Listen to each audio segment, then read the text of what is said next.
Written by Our Bones is my workshop that explores Medusa through movement. We take a centuries-old version of Medusa's story and tear it into pieces. Find a word that grabs you, and then we play.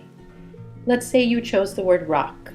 You might translate the heaviness of the rock into your elbow, or imagine the rock eroding into sand that falls through your fingers.